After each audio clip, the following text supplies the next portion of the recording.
Hello, everybody, and welcome to my stream. If you are new here, my name is Jules. My pronouns are he, him. I'm a commercial food photographer and stylist, and soon to be published cookbook author. And if you are new here, welcome. I think I already said that, but I'm welcoming you again. If you are new, then let me tell you what we do. Every single Saturday, we sit and we chat for an hour and a half, and we either plan our weeks, or you can journal or do art, or have me playing in the background while you do other things, and we chat. So if you are watching, come say hi and chat. Let me know what you're working on this week. Let me know how your week was. If there's anything exciting you have happening that's coming up. And if you're watching this on replay, a lot of you do, then thank you for doing that and for continuing to do that. This week, I'm hoping to do three things. I'm hoping to plan my upcoming week in my biz. I'm hoping to backfill this past week. I spent most of the week ill in bed. It's not anything relating. Hello, Anomic. It's not anything relating with the panini, so that's good. It's just I had Anomic is setting up the next week. Awesome. So yeah, it's medication issue. We increased the dose of my anticonvulsant on last Sunday, and there's a point with this medication. It's used to treat my spinal cord tumor pain, nerve pain, and because it's basically causing miniature seizures throughout my legs and my back and everything, because of where the tumor is. And so they use anticonvulsant medication to kind of chill it out and stop the nerve from overdoing stuff. And the way the medication works is you increase it every week until tolerance, until it has the maximum effect.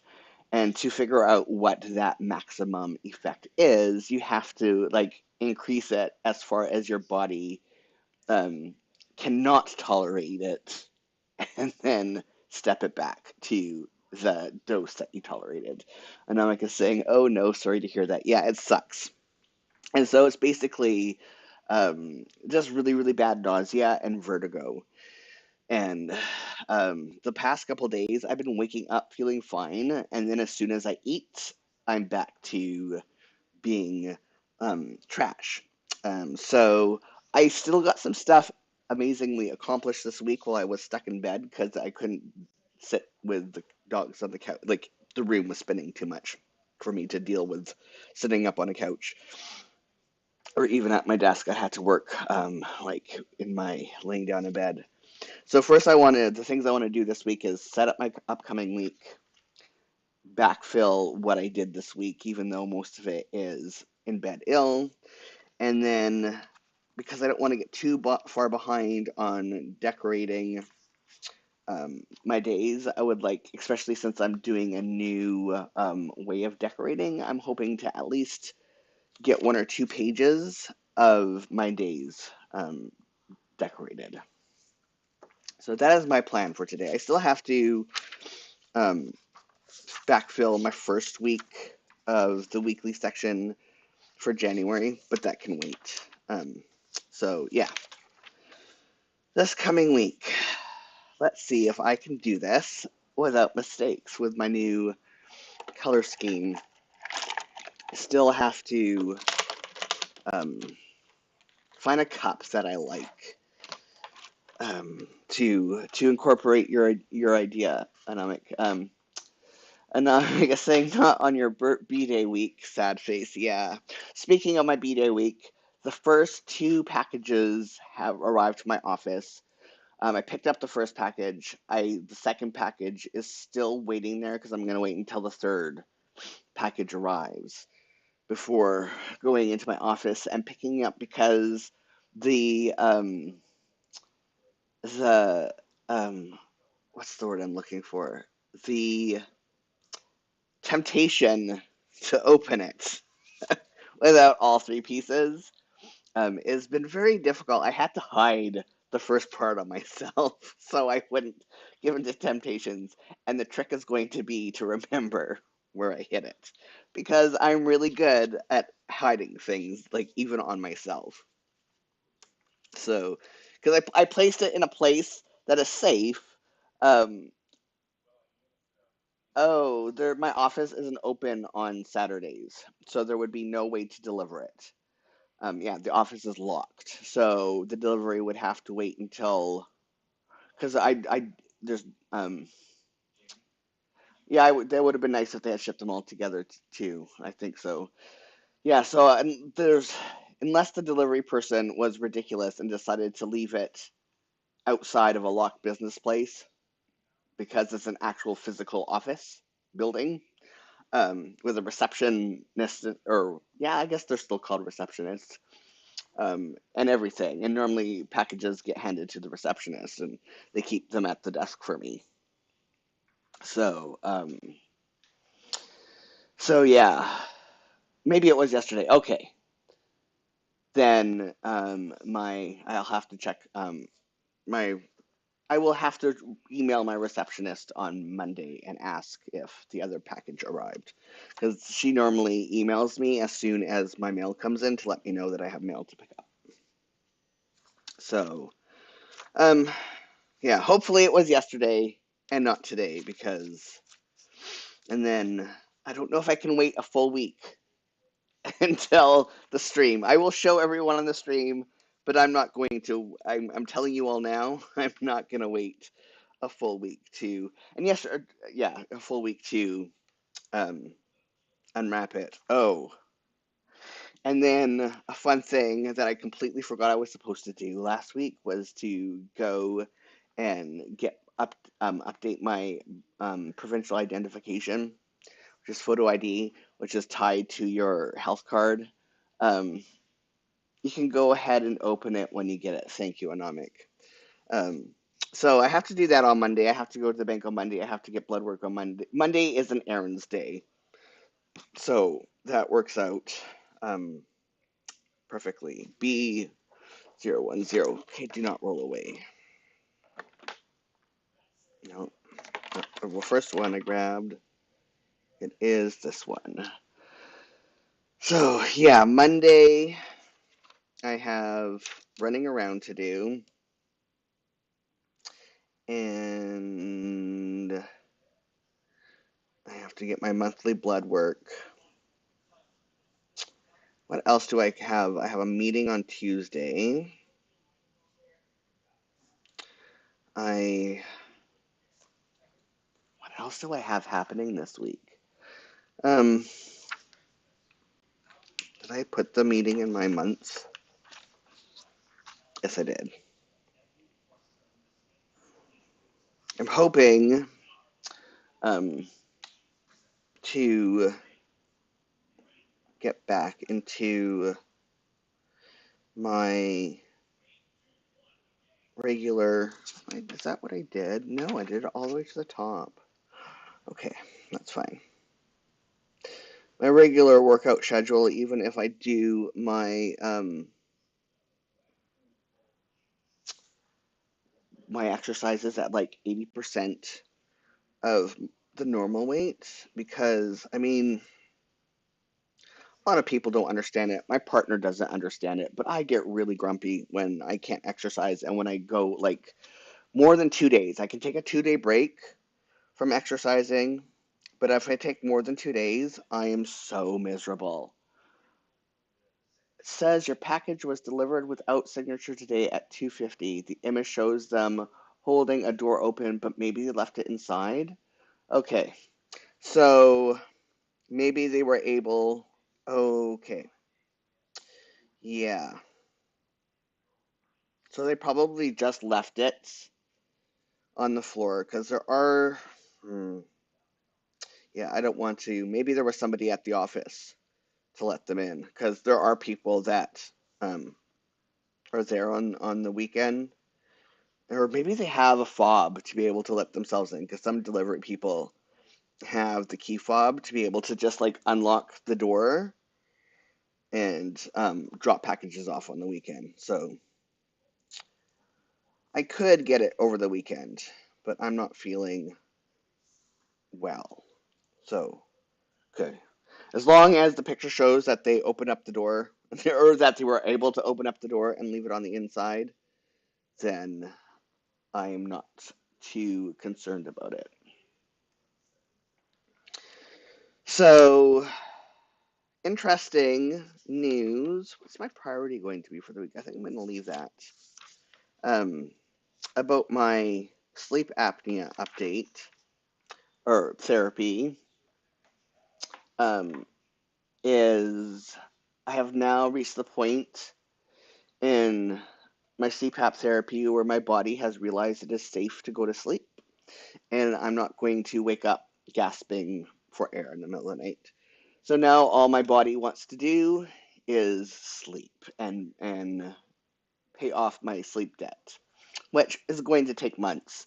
Um, and so my body is just not like I wake up feeling like I've slept and I'm starting to feel rested. And it's really interesting. I watched this doctor explain exactly what happens with sleep debt because I thought there was something wrong with me that I'm not like raring to go and that my spoons haven't improved yet, despite having the since the end of November, end of December.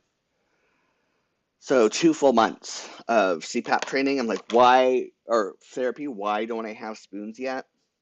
And I'm not supposed to because I have such a big, huge sleep debt. It could take almost a year because it normally for every 1 day that you don't sleep your full what your body needs, it takes 2 days to of extra sleep to make up for 1 day of lost sleep. I had decades of lost sleep. So much so that having decades of lost sleep can actually cause chronic fatigue. And some people never recover from that chronic fatigue. And nobody told me that going into this. So I have to, yes, my body is trying to catch up. So I have to adjust my expectations of having more spoons by quite a bit. And so that I don't get discouraged or feel like I'm doing something wrong, and or to be able to like to undo the internalized ableism that is like, well, you have this part of your conditions treated, you should be good to go. And actually, no, my body could be permanently fatigued because of such a huge sleep deficit. There may be no catching up completely, though it can still improve slightly over time. Like having the expectation within 6 months to maybe having 5 or 6 spoons instead of 3 or 4. That may be a reasonable expectation. Thinking that I'm ever going to have 10 spoons, like with pain managed and all that stuff, is an unreasonable expectation. 7 is being hopeful. And 7 spoons is still a lot better than what I had been experiencing. So that's that. But I do not feel like I'm hit by a truck anymore waking up. Like and I remember dreaming very vividly. Wow, is that what it's like to sleep? Such vivid dreams.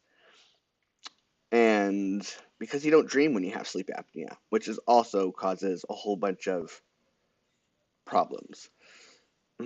So that is very interesting. Like such vivid dreams.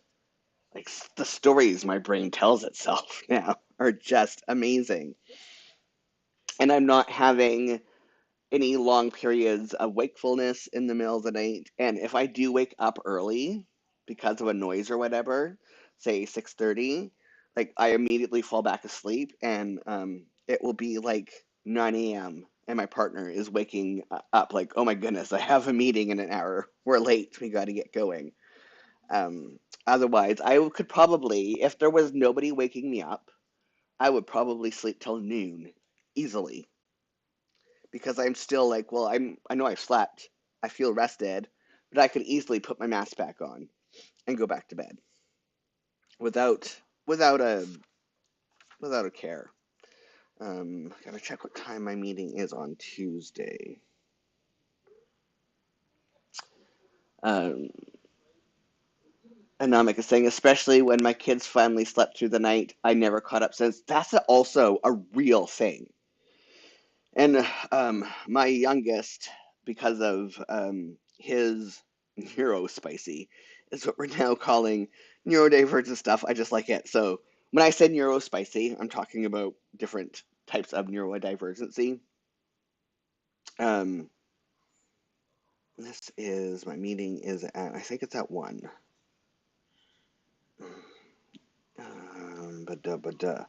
Hold on. Discard. Yes. No. Come on. Yes, 1 o'clock. I'm gonna give myself a 2-hour break on this day.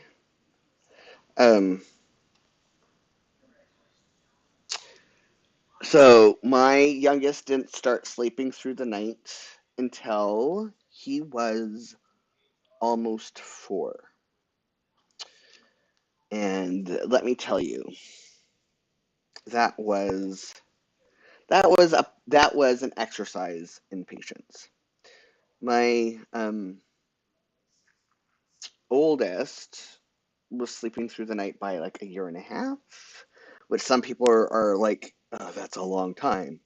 But considering my oldest is also autistic, that's actually amazing. Um, because autistic people, especially, are known for having issues um, sleeping through the night. So, um, yeah.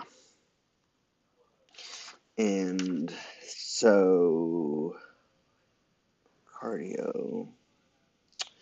Um, I don't think, and that's part of why, like, yeah, I haven't had, that's why it's like decades, literally decades, since I've had between my kids and sleep apnea. Like, the last time I remember feeling rested, oh, that's a bit too long, that's fine, after sleep is in my teenage years. So that's um, a whole lot of sleep deprivation to have to make up for. So, jobs journal ends there. Yes. Friday is wait.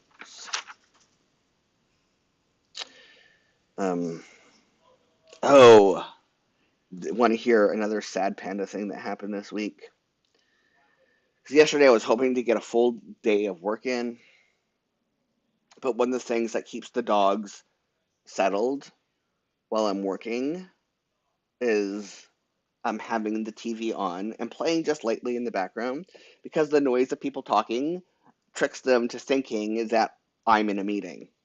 And when there's talking happening, they know to settle down and not be disruptive. And then it's not playtime and it's not social time, it's whatever. So I have to keep the TV on.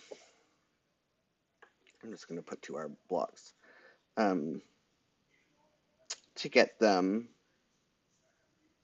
to leave me alone. And right as I was finishing up my lunch break yesterday, the TV died. So, and then we were looking locally. Locally, they don't have, like, for a replacement TV. And because of the prevalence of online sales now, to get the operating system for the television that we want and in the size that we don't want, they don't carry them in stores. And so, and every place that was not Amazon was like 2-week delivery time. So today I had to like finally, like we were hoping to go to a store and pick up a TV from a store. Today we have like a small, tiny one that is an upstairs second monitor for my partner's office that we have had to bring downstairs and use that. And we're hoping because they need the TV up there for their work. We need a TV down here for my work and the dogs. Anyways, we had to order one, and that was not expense we were expecting. So that was and then I'm saying I remember one time I went to bed at around 9:30 p.m. and didn't wake up until after 3 the next day, and I thought I had died. And then Anomik is saying time to bust out the laptop and play something out on there.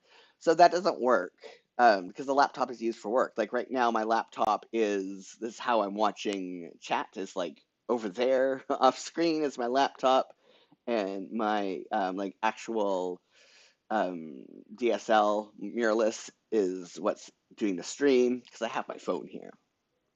Um, and I can't watch TV on a laptop because of it's just it hurts my head and my neck too much to be able to stay that long at an angle because of my trifocals. Um, the way that the viewing angle to watch something so close is not good for my neck. So I can only like yeah, I have it's a pain. It's a pain. So and yeah, we had to order another TV, and thankfully we found one that was not too expensive to that would can get delivered on Monday. Um, and then I'm saying, oh, okay, yeah. So that is a bit of a, but it was not. It was not not an expense that we were. Um, what's the word? Expecting, budgeted for. Um, and it's like just as we're starting to get ahead and being able to save again, something like that happens. And it's like, well, what's the even point of having a budget? Um, cow up, delivery, delivery, and Amazon. Got to remember that because we can't go anywhere until that happens. And then at some point during this day, I have to do three things. ID, renewal,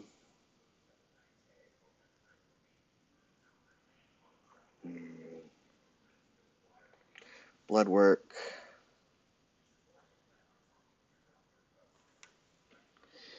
bank,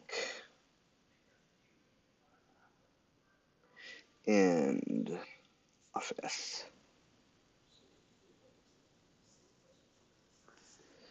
I mean, it's a good thing I have. Oh, um, we do budget for emergencies, but every single month there's an emergency that takes up the budget and then some. And yeah, so I've had to make the decision very sadly that I can't do the 365 food project 365 recipe thingy that I was planning at all, um, unless someone wants to sponsor it or it comes with a book deal in advance. Because food inflation has gotten so bad that the groceries for that are just not affordable. Because it's like that's a passion project doing that, and the groceries alone for that were like an extra $500 a month, and $500 for things that yeah. So for my own that's money that can be used elsewhere. And just we have ongoing medical expenses and like even though healthcare is paid for, there's a lot of disability aids that we're still and upgrades to the house and Um, so it's like it doesn't matter how much we rework our budget, especially during the first 3 months of the year. Um, yeah, it is too much. So during the first 3 months of the year is typically when I'm not working, so our purse strings are extra tight. And our rent was just increased, and there's a whole bunch of inflation is just not good right now. Um, so it's having to make tough choices, and I'm just not having fun with it, I should say. Because we have a healthy budget for things, um, and if I was to say the number, people would think should be more than enough to live on and be able to put away money every single month. But when you consider where I live is the sixth most expensive place to live in the province, oh my God. So the town in which I grew up, which is 20 minutes away, I don't know if I discussed this. I made the yearly house evaluations just came out. So the town is like 3,000 people now. There are no amenities. Businesses have a really tough time keep staying open because there's no youth that live there. Like my high school, which used to be 8 to 12 and 300 students, is now grades 4 to 12 and 330 students because it's a bedroom community. And the average value of houses in rural British Columbia is now $700,000. I decided to look up the value of my house and nearly vomited. And there's no way, like it's like there's no such thing as now being able to move to anywhere rural in Canada and be able to have affordable housing. And I'm like saying everyone is feeling the squeeze. Even Cardi B said it was ridiculous. Then she got, hey, yes, I saw that the hated on, being upset yeah, being upset for poor and middle class people. Yeah, I saw that, and that's ridiculous because she used to be us, right? And I mean, we're not poor. I grew up poor. I still have that poor mentality, and we're middle class. We used to be comfortably middle class. We're no longer comfortably middle class, which should not be the case. But like I will talk about this much about finances because I think we do need to be open about finances. The rent on our house has increased $500 since we moved in here in 2014. So, but our wages have not gone up by $500. So our wages have not kept up with the cost of inflation, and I have to make some really tough decisions about how I'm going to price my businesses because I work with food businesses who are also feeling the squeeze because of food pricing, and they're seeing less profits. And a lot of the restaurants where I live are shutting down because of the increase of like a liter of gas is over $2. So that works out to like over $8 Canadian for a gallon of gas. So between fuel prices and increase of food, which is where I work, and yeah, nowhere do wages increase accordingly. Yeah, um, yeah.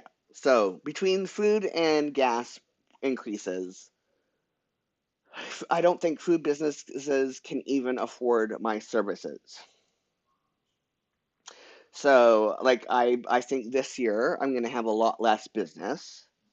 I'm hoping to sign a book contract by the end of March, which hopefully means another grant this August, but we can't bank on that either. My agent is trying the best they can do to get me photography work with some of the big publishers, which will be nice. But the only wages that we can guarantee to be counting on this year. Oh, and then I have book sales. So that's royalties twice a year. But again, that's not something you can predict and something you can bank on. So the only reliable source of income we have this year is my partner's, which we can manage on, but there's for no room for big emergencies. I mean, we have credit card that we could put stuff on, but we just got out of a massive debt from having to refit the house for my disabilities and having to buy a wheelchair and the CPAP machine and an automated a adjustable bed and all this stuff. And we just finished paying all that off, and hopefully we're like, okay, if we can save $100 a month, that's like pushing it. Um, so yeah, it's tough out there right now. Let me tell you. I have art that I can sell, but again, that's not a reliable source of income. So yeah, it's oh, this should be deadline, co-op deadline. So that's the state of our finances going in to 2023. I'm hoping to get some more paid teaching. We'll see how that goes. But again, because um, it's just a bad year. It's a bad time to be self-employed. That is for sure. But I can't work for anyone either. I need to have the freedom of self-employment, and I don't have the temperament to work for anyone. So we will we will see how this year goes. But it was just, oh yeah, that's right. I'm spelling it correctly. Just not enough spacing. Cow up. Deadline. Mm, Friday got a shop. And this is milk. Deadline. So, um, and I was saying, yes, this has impacted our traveling out of the country as well. We might have to wait some more. Yeah, I was wondering about that. Um, because, yeah, everything is tight at the moment, and there's no predictability about this year.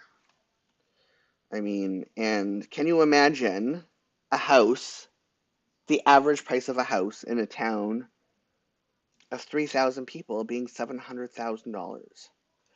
We were looking at like if something were to happen to our place and we were to be kicked out, like if they were to sell it, like that's our biggest fear is because our landlord can get a really pretty penny for oh this is oh no that's right for our house, and he is getting old and his children may not want to take over the rental properties, and so they just may sell them.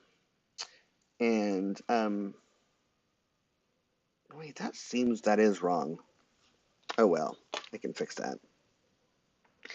And we're looking to find a place that's anywhere near comparable in size to rent, um, and that allows pets, because that's another thing.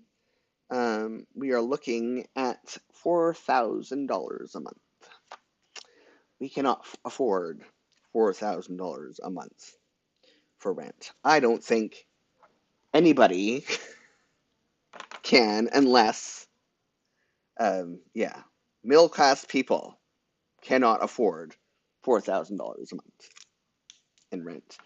And so, like, I don't know how families with children are doing it right now. And it's no wonder why the rates of unhoused people are rapidly increasing. There's nowhere to go. There's no affordable rent. It does not exist.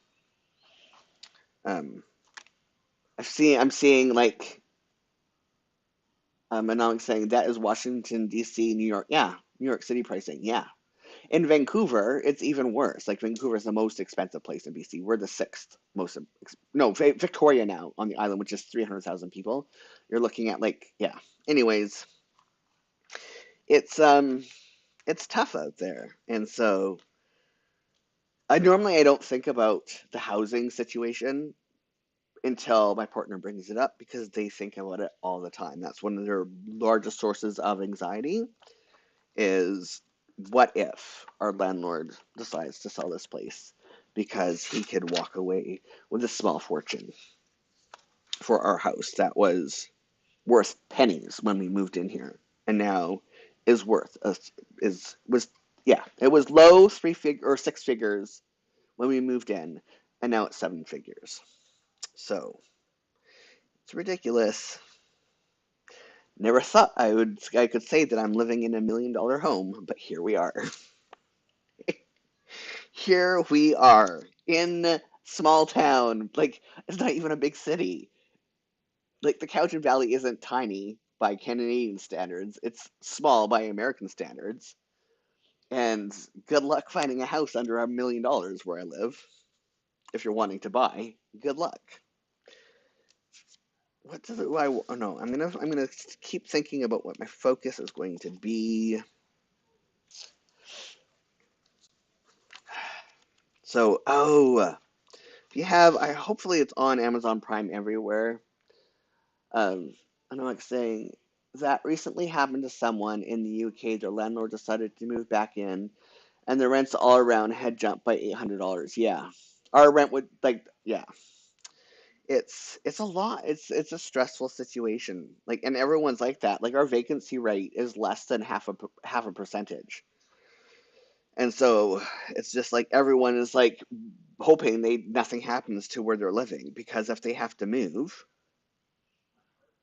I mean, we'd probably have to like move into a hotel, and then we like, what do we do with all of our stuff? And like, it's just business meetings. Mm, meeting MG030. That's not it. I think this might be it. Nope. Huh. MG. That's weird. One of these, maybe? That's Warm Gray 030. BG. Weird. It's this one. Yep, this is MG030.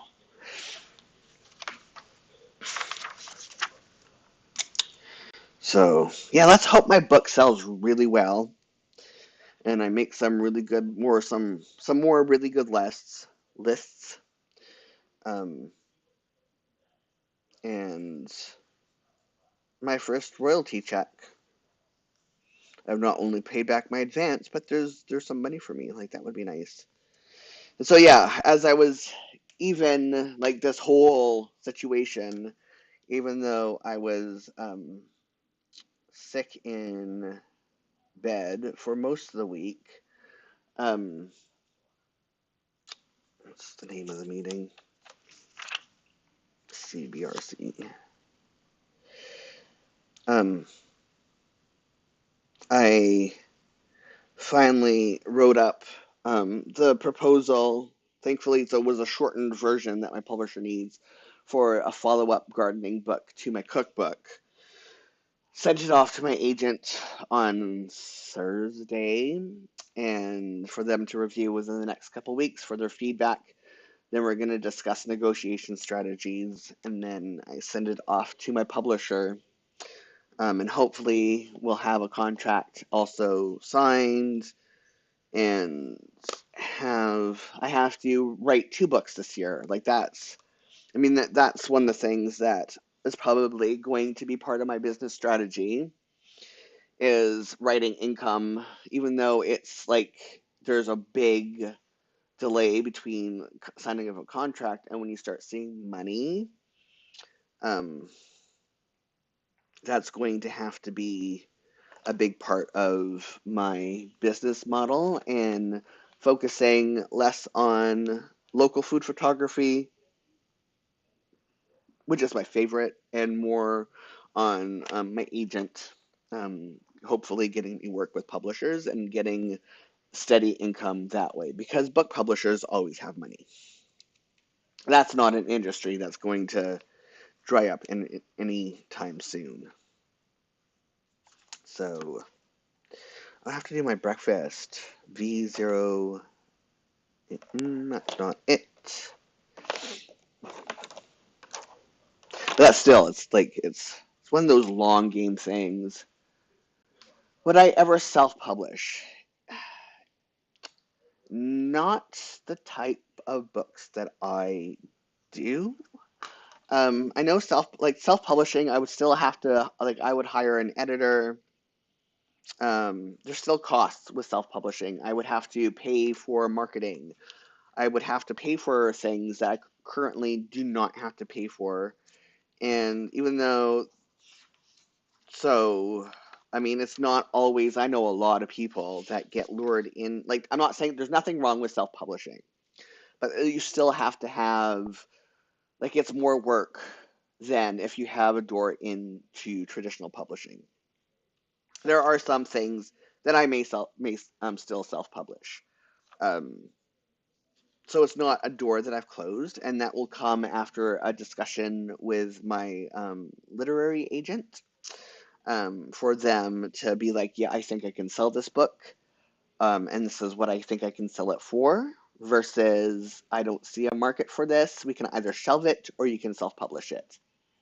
So my YA book, no, we're probably going to be out on submission for that by the end of the year, because there are 3 Canadian publishers for sure that is almost guaranteed that I would be able to sell the book to. And at least with YA, once I sell the book, and I would have to absolutely pay for an editor for that, and it would have to, like, my agent would have to say I'm not interested in it for me to be able to sell it, to self-publish it, number one.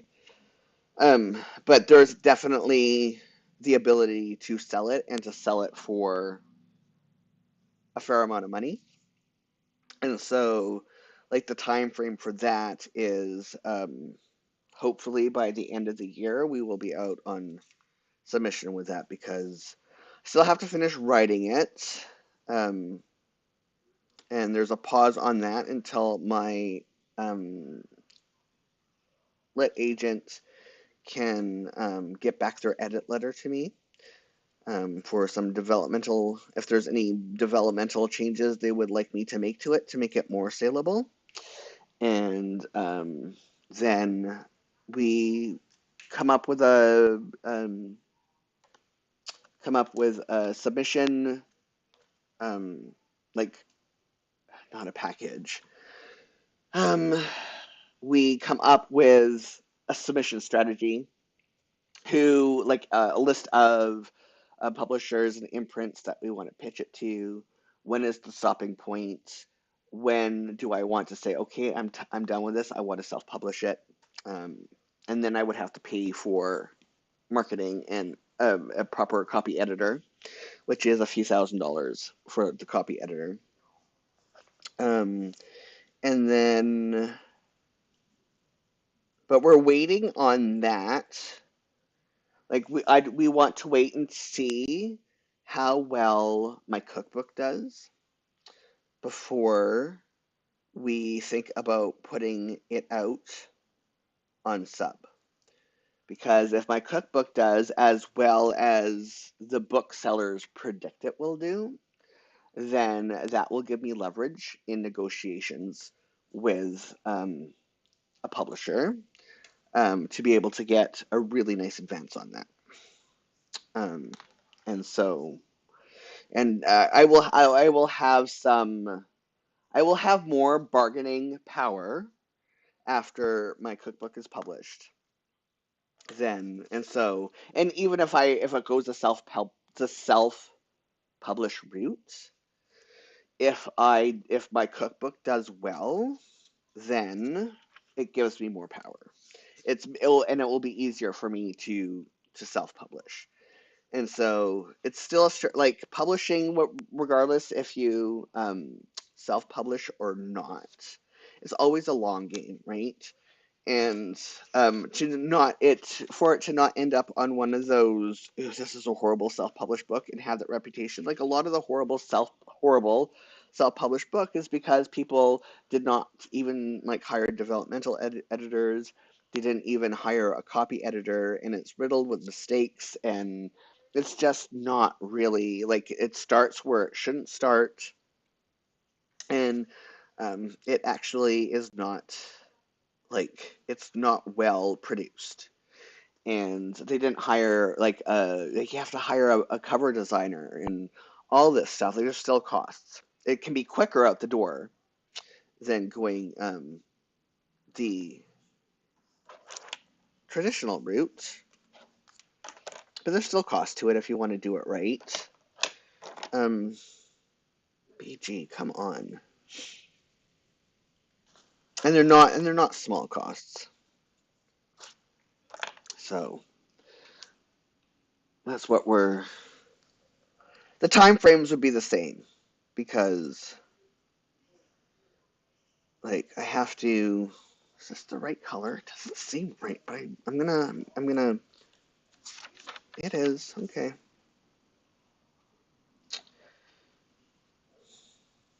Yeah. Jeez, I'm just so not used to these colors yet.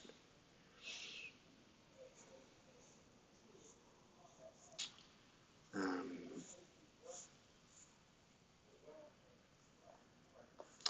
and I like the idea of not having to do all that extra work. I've worked in the publishing sphere long enough to know that I don't know, I'm finding a publisher or an editor, especially with my book, my YA, that deals with such a sensitive topic and um, a pregnant trans youth, which is not something most people know how to handle with care. So when there's a lot of Canadian publishers that work specifically with that type of content, so and that's what they're looking for. So yeah, there's just who do I trust?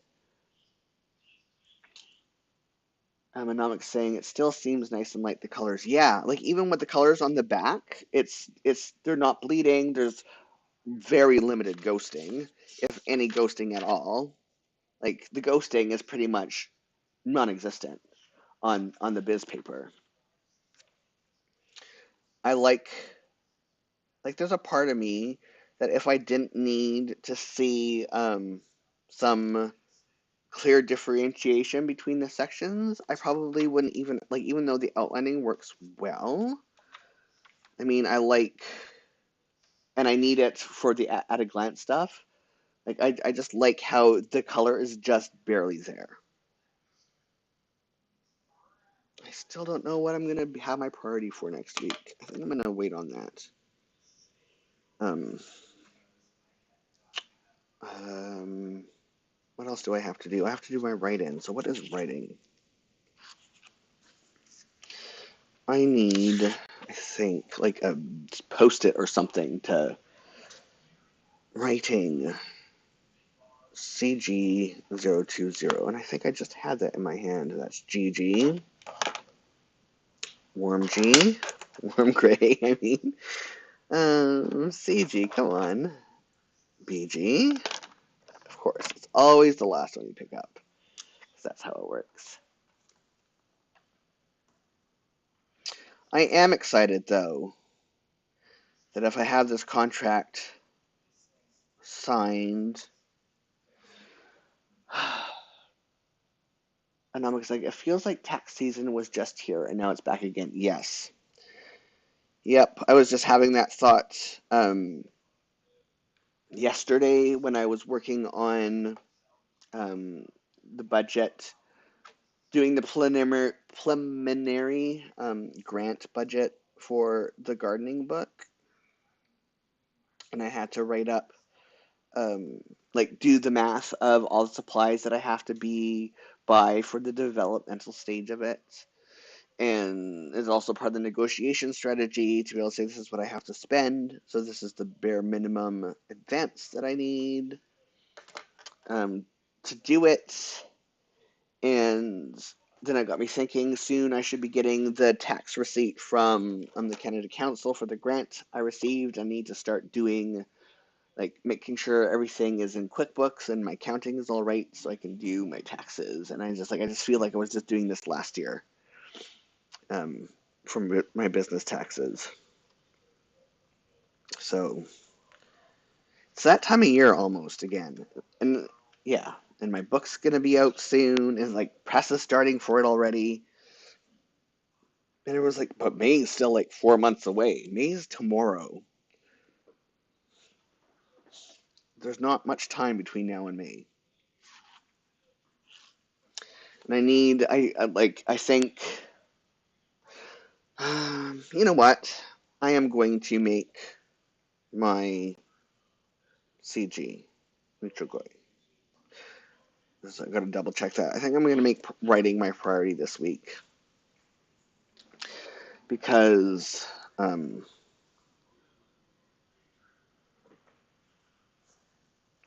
because I'm not doing the 365. I do have to write a post on there saying sorry, and it's like I bought the whole journal for it, which is still around. Like I could still like tackle 1 or 2 recipes a month and like start like squirreling them all away for when but I don't have like even doing, yeah, it was just too expensive even doing just a couple extra recipes um a week and just squirreling them away until I can get them, like have it be a side quest.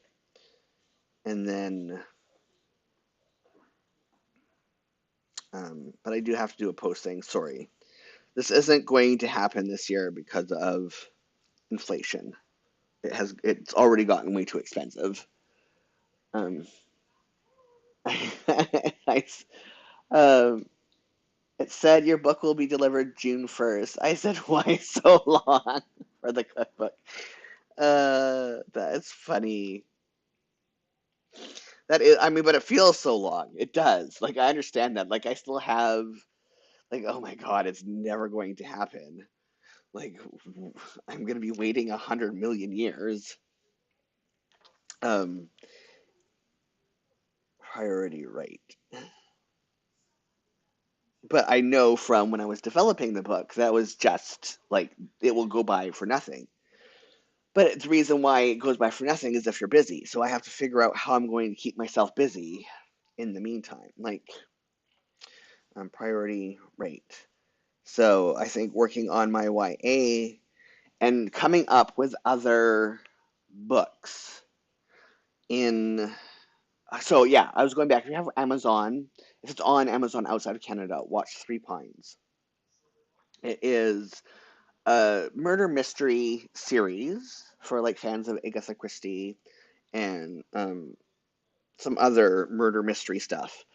But and it's based on a Canadian author, but they've added a second story is that is not part of the books that involves missing and murdered Indigenous peoples and residential schools, the legacy of residential schools. And it is that part that I love it. And the character development is just so rich and so atmospheric, and the relationships that these people have with each other, and like some pretty heavy things happen in the show. And it's not the murders. The murders are like whatever, murder. We expect murder to happen in a murder mystery show, but it's the tackling of these real Canadian issues and how they bring them to light in very heavy ways. But it's the relationships that these people have together that that make it okay, because you know that because these people have like their ride or die for each other. This town is just ride or die, and this group of friends, you know it's going to be okay, and so it makes it easier to ingest the really heavy stuff because you know it's going to be okay because these people have each other. And that's basically like the what I'm trying to accomplish in my YA, because some really serious heavy stuff happens in it. but it's also I'm wanting it to be atmospheric, and like it's going to be okay because the central friendship in this book, you just know it's going to be okay as long as these two people hang on. And like that type of writing of those relationships, like that's what I want to do. Atmospheric, dreamy books that tackle really serious, heavy topics in the YA space, specifically for underrepresented groups. And so I think I also need to concentrate on the type of stories I want to tell that center around, that are character driven, that center around those type of really beautiful, breathtaking friendships that you just hold your chest and the air is sucked out of the room because it is just so good. And yes, there's moments where you feel the tension and you're like worried for their safety. Like it has all that too. But that's secondary. I mean, that stuff is secondary to for me, anyways, than the character and their relationships and how they are portrayed. And it's mind-bogglingly beautiful. And somebody called the show macabre um, in one of the reviews. I'm like, no, it is beautiful. Like it is gorgeous. There's nothing dark about it. I mean, just because bad things happening are not dark to me. That's life. What makes it dark is if you don't have anything there to back you up. Then it's dark and sad. But if you have friends, no, it's joyful. Like that's how I view it. So if you have like similar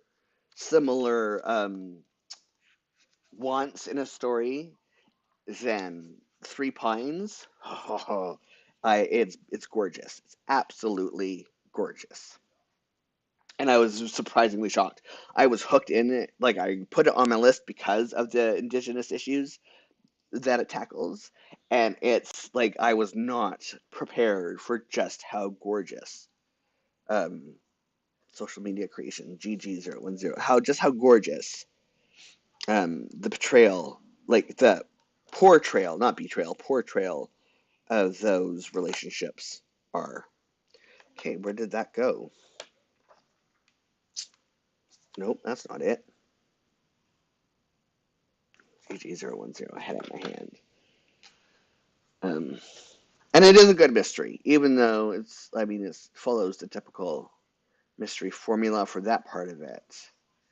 And I wish I could talk about like the end of because it's like two episodes tell one story with a continuing thread about murdered and missing Indigenous peoples um, throughout all episodes, but it's like one self-contained murder mystery for two episodes. So it's movie length with the continuous thread of Indigenous issues throughout it all.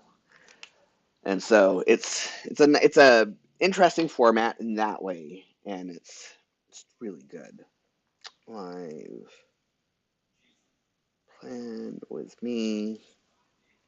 You gotta put one day off. We're also going to be start listening to the Spare audiobook.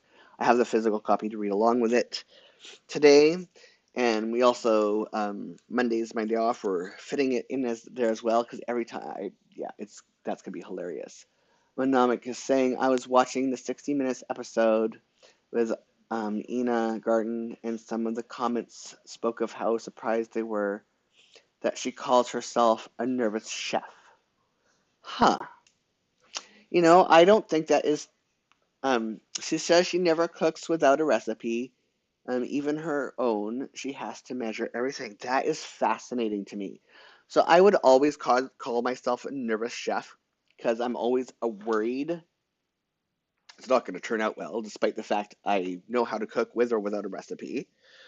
But there's like this whole, mm, I want to call it, what do I want to call it? Smugness amongst cooks, chefs, professionally trained chefs. And if you have to rely on a recipe, you can't even call yourself a cook. And it's like, no, there's all sorts of different neurodivergencies that mean that you can know all the rules. You can maybe like I developed all the recipes in my book. I obviously know how to cook without a recipe because I make them.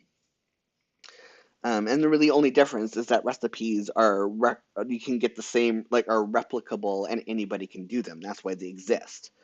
And they are consistent. It's like fast food chains. You go, like, they have a method that makes that you can go into any fast food chain and you're going to get the same flavor, quality, or whatever. That's the point of a recipe. Um, and they also help people who are learning how to cook. Um, but yeah, that's interesting because I don't always follow my recipes except for some dishes because I want to have that exact same flavor every single time. And that's why I follow a recipe, is because as an autistic person, I need that consistency. And once I find a flavor that I really, really like, then I be sure to write it down and then I follow at the same time because that's what I want. Anomik is saying, I think her catering background might have contributed to that because if you want the consistency in your food, you need to do that. Yes, that exactly. Like, I becoming a recipe developer for and sharing my recipes with people outside of me has made me more nervous in my cooking and second guess my abilities than before, when I decided, you know what, I need to develop recipes specifically for disabled and neurodivergent folks.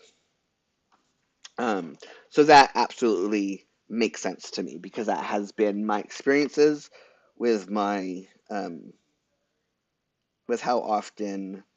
So it's an autistic thing because I want to have those exact same flavors. That's really important to me. But also, um, you stop trusting your instincts as a cook, and that's not necessarily a bad thing. But because you can still take chances. Like once you have the base of the recipe, you can still be like, you know what? I want to make it a little bit different this time for my own edification. And I have to pick up that pen.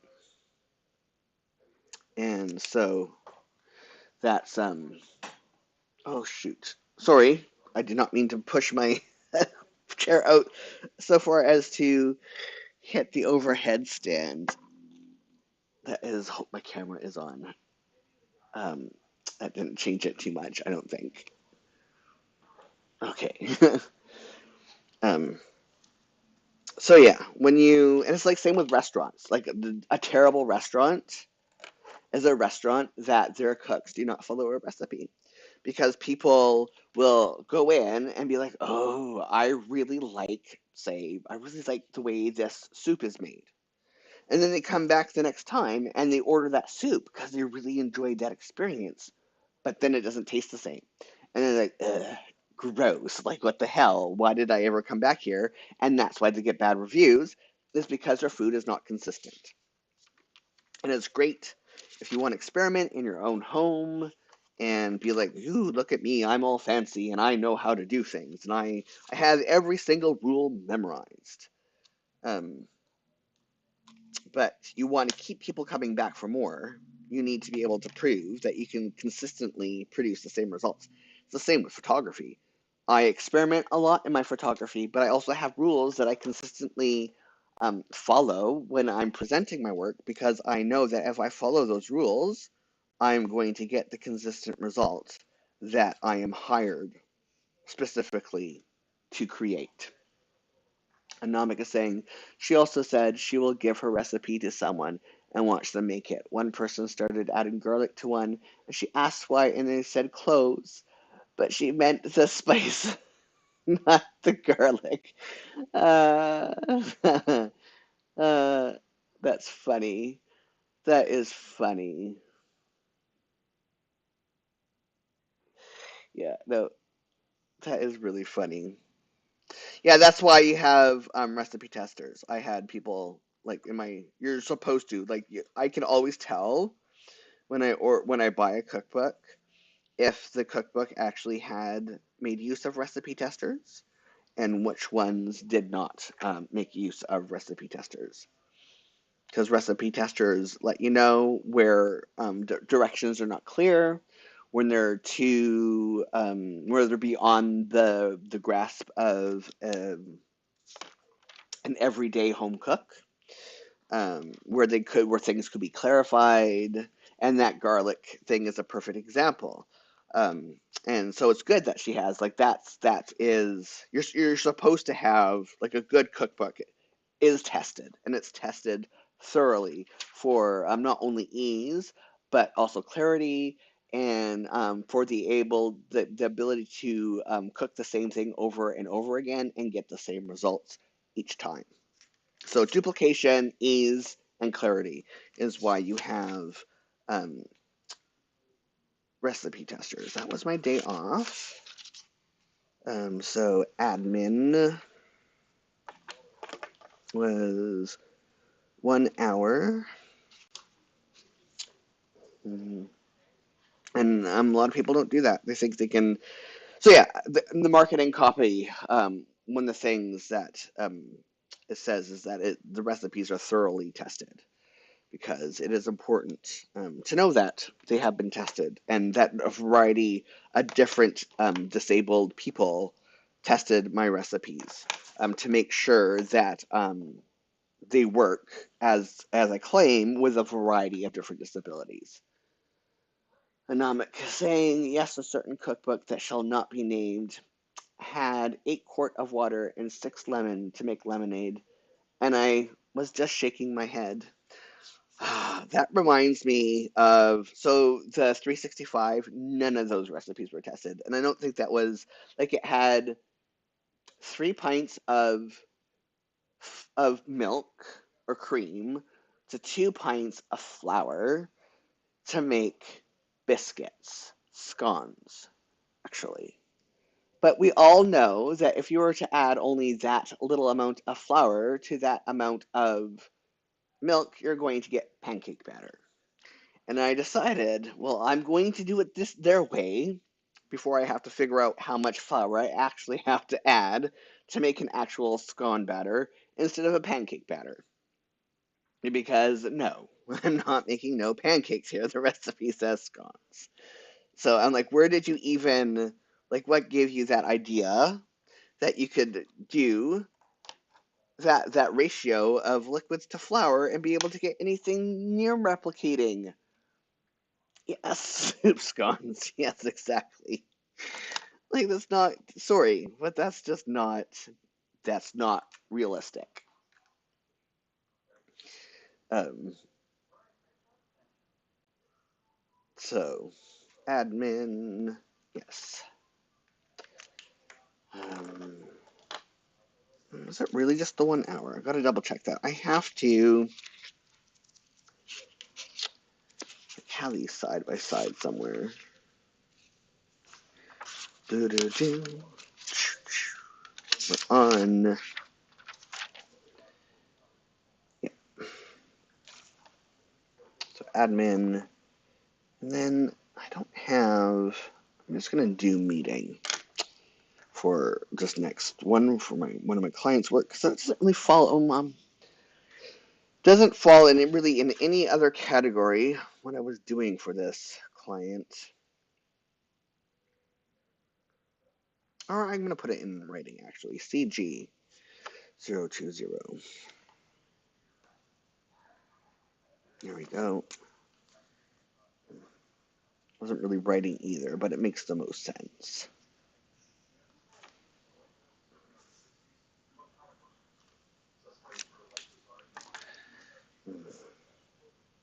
Tom.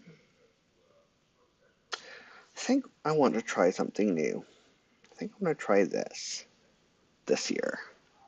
Putting some arrows down, because I think that might actually help. And they do it with their example for me to, if I don't want to do outlining,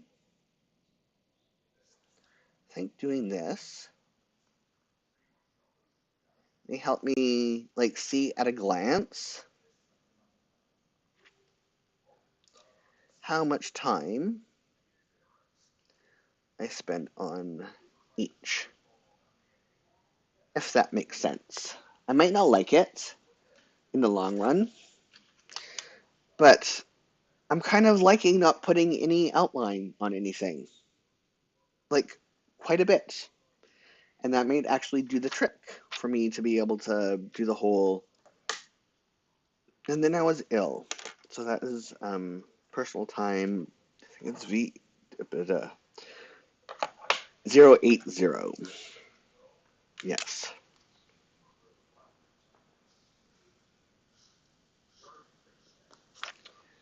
So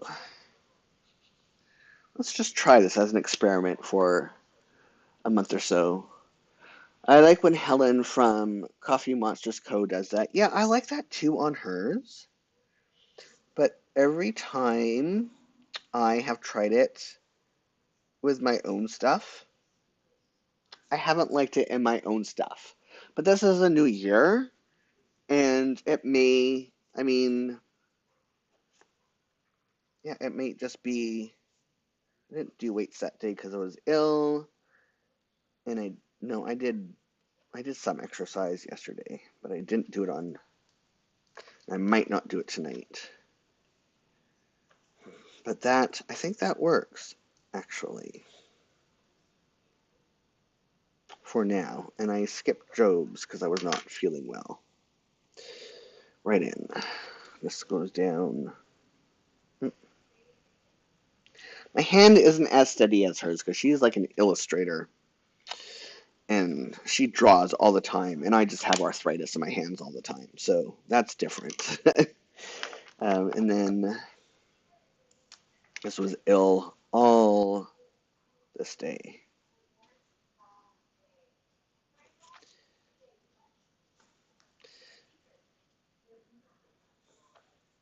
It's interesting. I mean, I might have to figure out a way to, I mean, it might over time, um,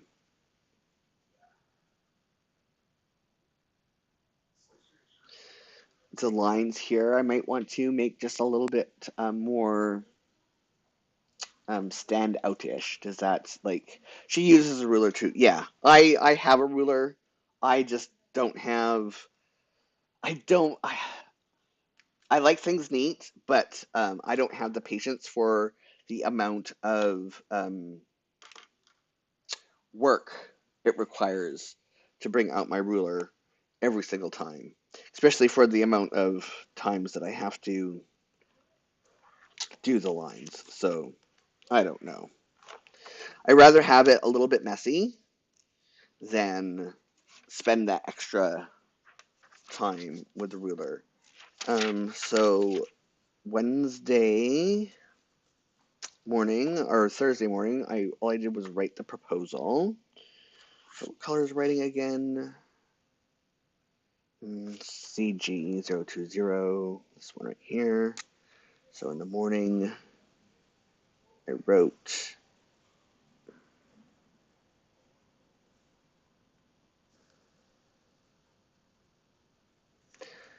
this might actually do the trick for, I don't know, that's a little bit thick. Maybe just doing a thin outline. So right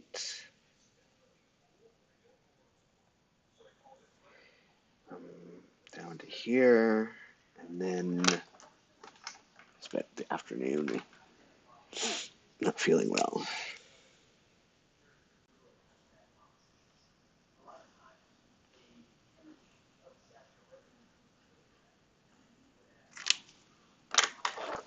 Ill.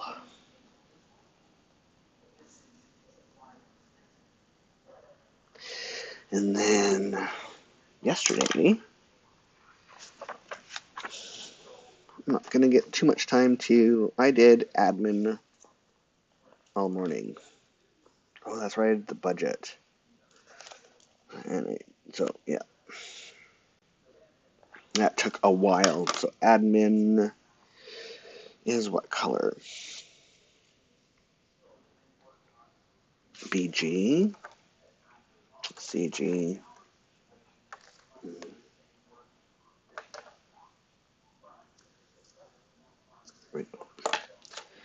admin in the morning,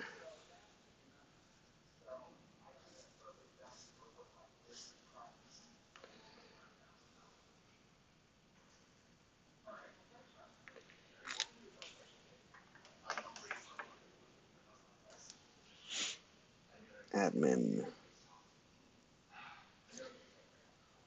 oops, oh well.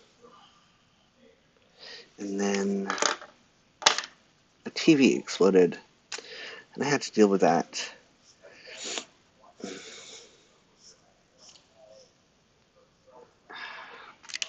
Self-care. Even though I was not feeling well, I think I'm just gonna call that self-care. So I had to deal with that and just how it threw me off my whole equilibrium for the day. I didn't do any body check-ins because I think it's really safe to say that I felt like crap all week. Is the show Hudson and Rex a Canadian show? I think it is. Let me look that up. I haven't seen it. It sounds vaguely familiar. Um, Hudson and Rex drama series. Oh, no. I know this. I don't like, I do not, yeah, it is a Canadian series. Let me Wikipedia. I'm not, there's few comedies that I can watch and propaganda. Yeah, produced in St. John's, Newfoundland and Labrador. So a police procedural comedy drama. And I'm except for Criminal Minds and Murdoch Mysteries and Pretty Hard Cases. That's what we watched. Um, Pretty Hard Cases. I think we watched that on Tuesday. Yes, um, Pretty Hard Cases is more about the relationship between these two women cops and how they're there for each other, and they actually like call out propaganda a lot in Pretty Hard Cases. Um, okay, I didn't like it, but the scenery looked like um Canada. Yeah, so it's filmed on the Rock, which is Newfoundland, and yeah, it's St. John's Police Department. So yeah, it is absolutely Canadian, and a very specific like Newfoundland. Newfoundland Labrador culture is their own, and it's great, but they are like they're characters. They're a bunch of characters back there. And the thing is, like, you just have to show them in their everyday environment. You don't have to show them. Um, you don't need to. You don't need to do um, propaganda to do a comedy about Newfoundland. I mean, maybe that's what the appeal is for people. But the whole police dog. Yeah, I'm not into it. But now that it's set in Newfoundland, I'm kind of curious. So let's do. I want to try something here. So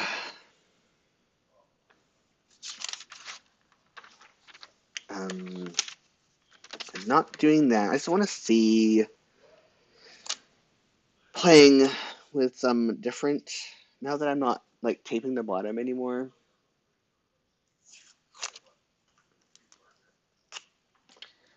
I want to play with some different deco ideas that I used to do that I haven't done in a long time.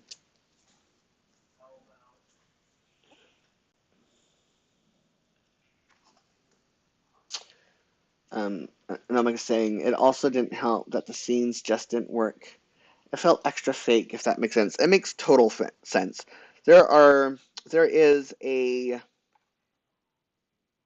stereotype about Canadian produced media that has a lot of truth to it and that makes it fail more often than not, is that sometimes we try too hard to, because Canadian media has to be, to get Canadian funding, has to be distinctively Canadian and Canadian culture to get Canadian funding. And it's part of it is to keep a Canadian identity amongst an influx of American culture, swamping media.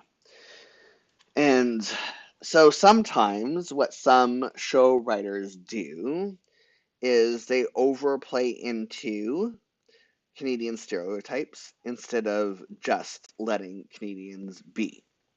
And so you get shows like that show that is very much, we're probably, and I'm guessing, assuming that it plays in on the goofy newfie stereotype and just how dundering some people in Newfoundland, like this, the whole, yeah, Newfoundlanders are goofy and whatever.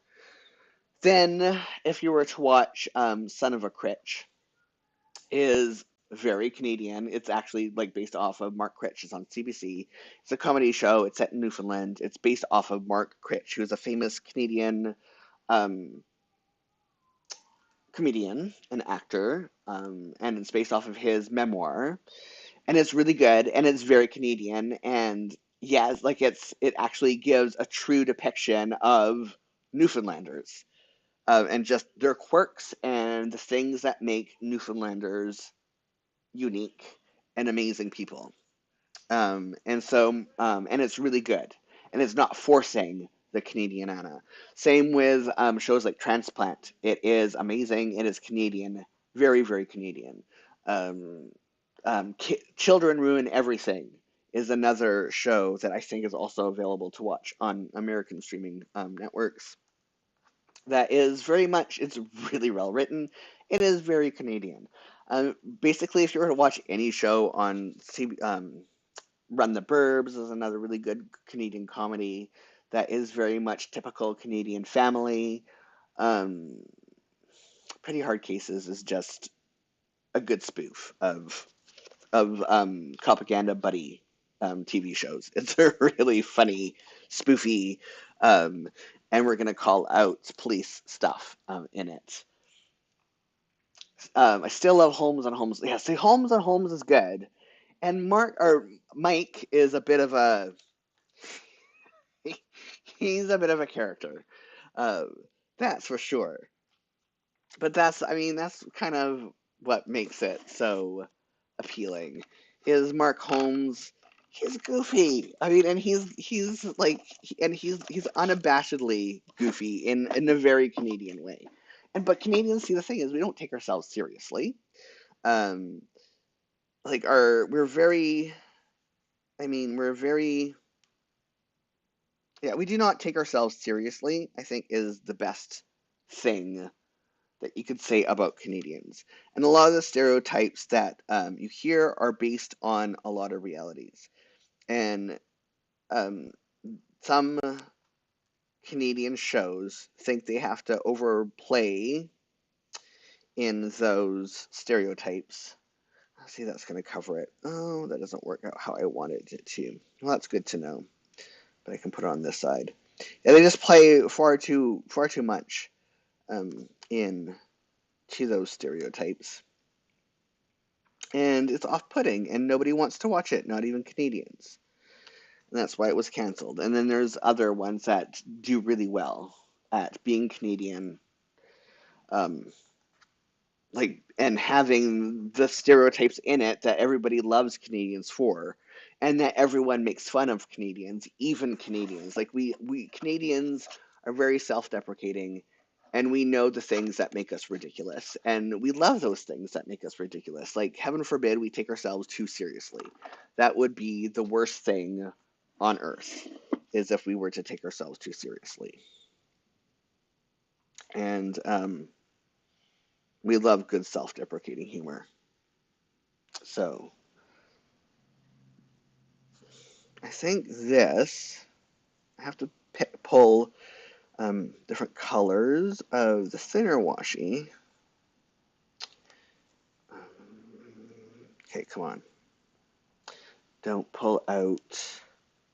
I don't want to have to grab my tweezers. You can do this, Jules. I have faith in you.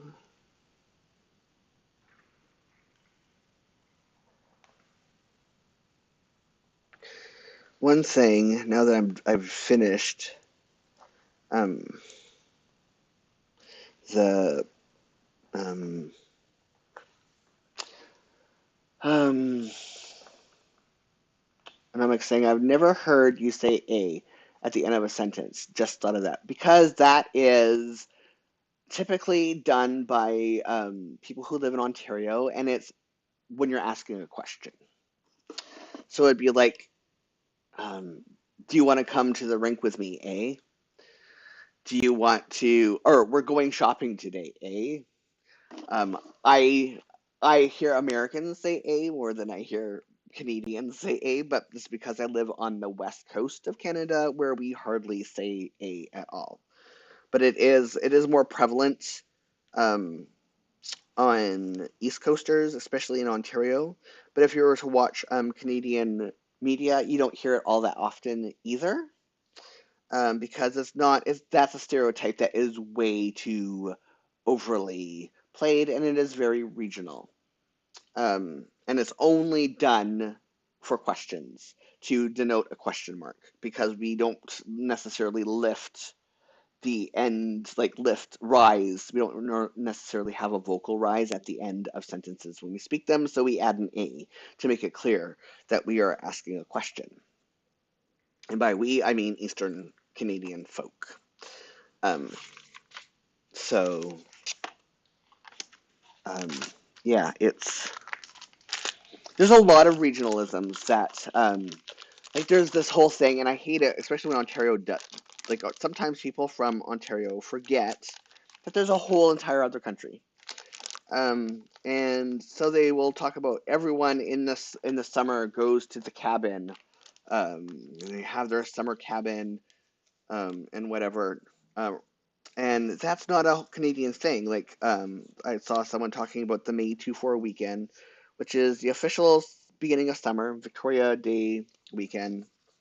And everyone's like, oh, everyone goes out to the cabin on the lake and they do this and they do that. And I'm like, no, that's a Southern Ontario thing. Out here in BC, especially in more rural BC, the May 24 weekend is everybody can, packs up their camper and goes to the bush and goes camping for the first weekend. And by camping, we don't mean going to a campground with any type of facilities. We go and we take our camper and our tents and we go somewhere, either near a lake or in the woods, and we rough it out for the weekend. So that's camping here. None. I mean, we do have campgrounds that some people use with their RVs or whatever, but that is a more city experience of camping and not growing up in rural BC experience of camping.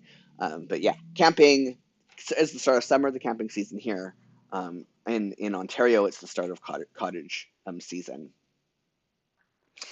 Um, yeah, in the wilderness, that's the word I am looking for. So, absolutely. Yeah, yeah, you're right. They make it seem like all Canadians say it, and they don't.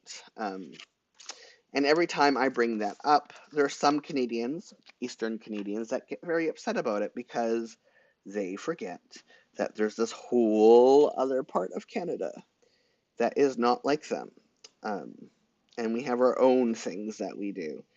And I just recently learned that setting off fireworks on Halloween is a distinctively British Columbian thing. I thought everyone in Canada set off fireworks for Halloween.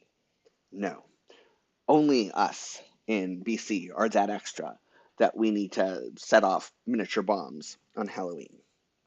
And there's a whole theory as to why And I don't care about that theory. I just find it interesting that bonfires and fireworks are not a staple for Halloween everywhere in Canada.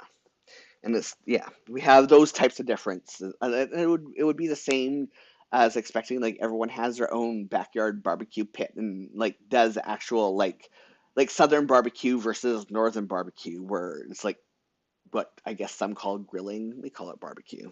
We're not putting pigs in the ground in Canada. And so it's like expecting that everybody does like sweet tea as opposed to iced teas, like the Saber Popper or whatever, right? Everyone has their regionalisms. And to think that, I mean, we have things that you can say is true for all Canadians, but we also have very distinctive regionalisms, just like every other country has their own pockets of culture. They're fascinating to learn about. So that is time. I think I'm liking this idea for decorating. I'm still have to fill it out, but I think I like going back to layering like I used to in my Midori. This makes me happy because I haven't been really happy a lot. So that gives me something to work from as I finish decorating in my days. Namik saying, good chatting with you again this week. I didn't know the differences between two of the items, so if they are the same, sorry about that. I hope you enjoy them either way. Well, thank you very much. I will. And I'm looking forward to picking them up on Monday. Thanks for joining me in chat. Thanks for everybody who lurked. Thanks for people who are watching this on replay. Unless something comes up, I will be back here next Saturday at 1 p.m. Pacific, 9 p.m. GMT for the same thing. And subscribe and hit that notification bell, because if for some reason I have to cancel the stream, I will change the title of the stream at the before the 30 minute warning, so you all know. And yeah, it's until I get the community tab, it's my way of letting people know that I have to cancel. So until next week, have a fabulous week. Talk to you later. Bye.